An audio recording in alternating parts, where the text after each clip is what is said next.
talk a little bit about expectations from this day 61 of the Madlanga Commission of Inquiry as witness F begins to resume his testimony. What is concurrent with today's resumption of hearings is the plan that's going to be rolled out by the City of Ekurhuleni today. So the city manager, Kagiso Lerutla, will be personally overseeing the rollout of what's called a mandatory annual criminal record vetting for all of the officers in the EMPD. Now, over the last few months of testimony, we've seen how various names have arisen in terms of really senior officials in the city of Ekurhuleni being implicated in the allegations and accusations around collusion, criminal and political interference. Eldred de Klerk is with me, as always, understands the story from the top down, inside out. Eldred, good morning. How important a step is this, and is it a step too late? Good morning, Iman. It is a little bit after the horses bolted, so to speak.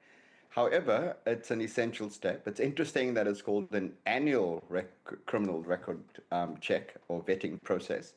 And this is then something that we assume happened last year.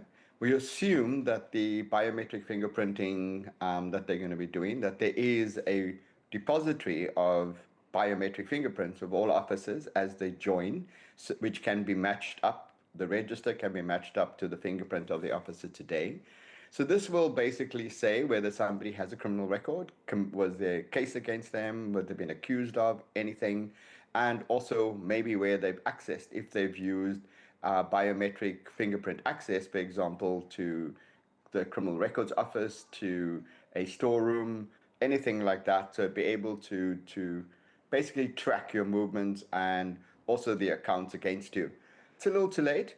However, it's not enough, Iman, because we now see that with SAPS, we're looking at lifestyle orders according to the president, even though as far back as 2018, 2019, this was already said to cabinet that there should be lifestyle audits, there should be a criminal records check, and there should also be an integrity audit. Those are three very distinct and complementary processes that basically ask the question, is somebody living above their means, and are they vulnerable or susceptible to being compromised in their particular role, and do they have the fiber, timber, and ethical constitution to withstand that, and what support would they need in their job to be able to stand any interference, undue interference or pressure on them to do their work otherwise than by the law. I think what's key is what you said right at the outset about this annual audit. The questions, hopefully the media, because they will be, and they have been invited to attend this event today, would be asking Kagiso Lerutla, who is the city manager in Ekurhuleni, is whether this has been going on an ongoing and consistent basis. Because even if officers might have come in with the clean record, I mean, were there questions around investigations that would have incriminated them later on in their careers? Absolutely. But if we understand the state of our national fingerprint register, all our national registers, firearms, sex offenders, fingerprints, it's all in dire straits. It's not consistent, it's not up to date. And partly it's because we as South Africans may not have been fully compliant. We're reluctant to be able to give over biometric information to the state specifically, yet we do it sort of haphazard to private companies, for example. We provide access to buildings, we have our retina scan, we put our fingerprints down, we give our ID numbers routinely to the private sector, yet we tend to not want to be able to do that, give that to the state. So if the national picture is anything to go by, we should be interrogating the city manager and say, hold on, can we be assured that your records is up to date? If it's not up to date, is this a concerted effort to ensure that it is up to date, that it's consistently secured, and that it's consistently applied? And that in fact, it is an annual exercise.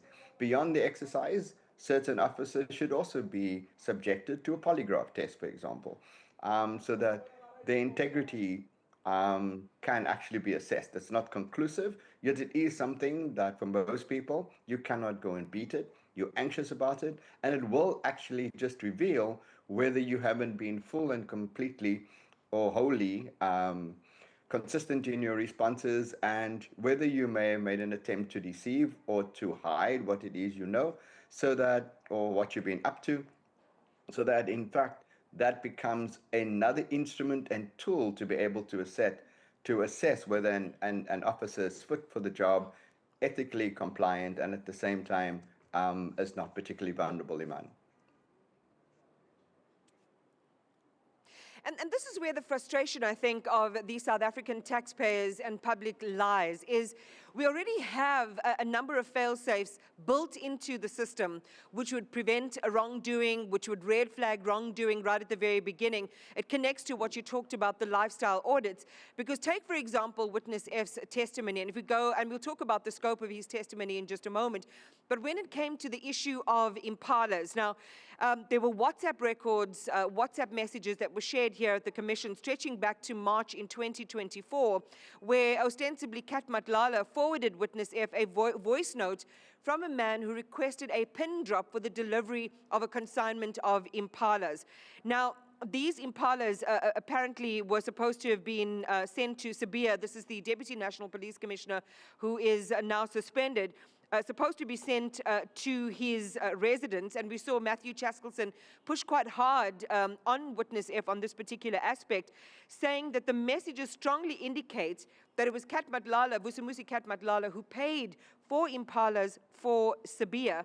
Of course, Witness F had his own version of how you perceive that. But the lifestyle audits, too, would connect to what is a man in this position's salary, what is the lifestyle that he is living? Should he, on his salary, be able to afford the things that he now has ownership of? Again, another fail-safe that would have prevented particularly historical and ongoing wrongdoing if this, in fact, turns out to be true. Absolutely, man. And it's also then an indication that if somebody is living above their means, or they seem to have the trappings of wealth, or at least of luxury, for example, and we then see, but there's nothing in their particular records, we got to understand what's the network of that is around them. Who are the estate agents, the lawyers, the financial brains that is keeping this person in a particular lifestyle, yet nothing points directly at them. So who are the proxies, for example? Are they family members? Are they others? Is it dummy corporations? What is it? And where's the money hiding, and how's the money being laundered? And often these people invest in properties in other people's names.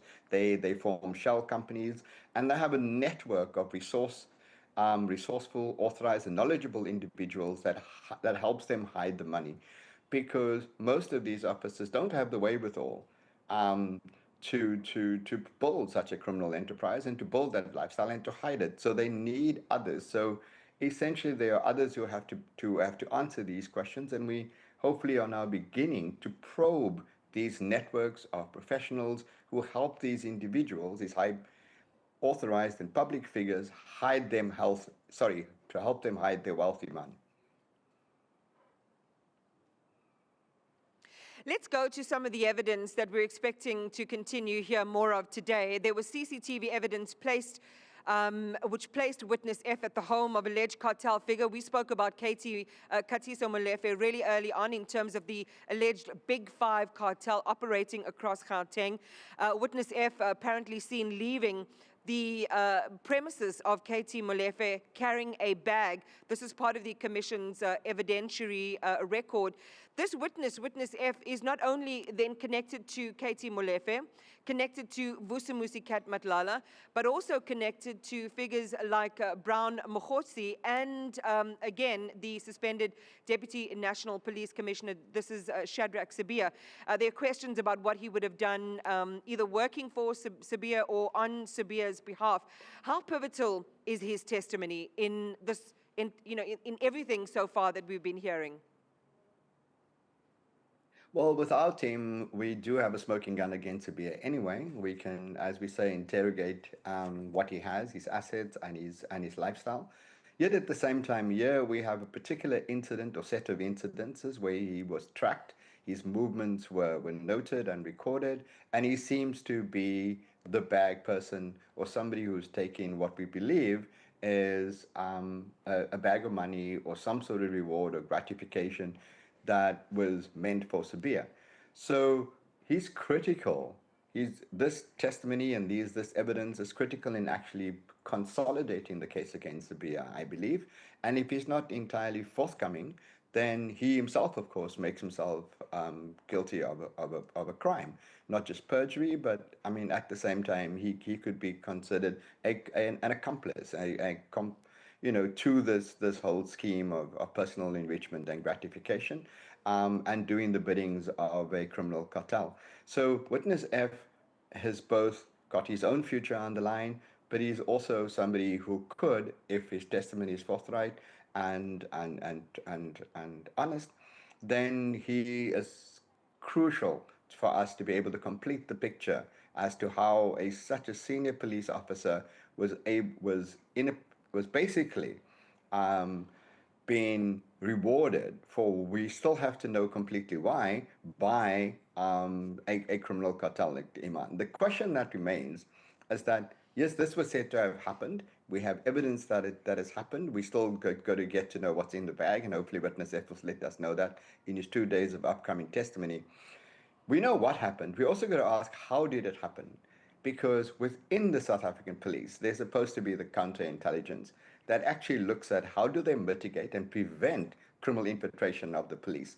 So where was crime intelligence in all this? Why was it up to officers of the PKTT or other units? Well, they were working with crime intelligence for sure, but how long did it take to get there, and why did they not act more decisively earlier in their investigation to be able to arrest the situation, and all puns intended, both arrest the people involved, but they were building a case, we understand that, but why is it playing itself out at the commission rather than in the courts of law, Iman? This is exactly it, and everything that you've just outlined, Eldred, really backgrounds the frustrations of South Africans, because you have all of these agencies of state, these institutions of state. You also have the apparatus and that framework of accountability that simply was either underutilized or ignored entirely, which would have prevented what we have now seen play out in terms of that connected network and the benefits that they ostensibly received.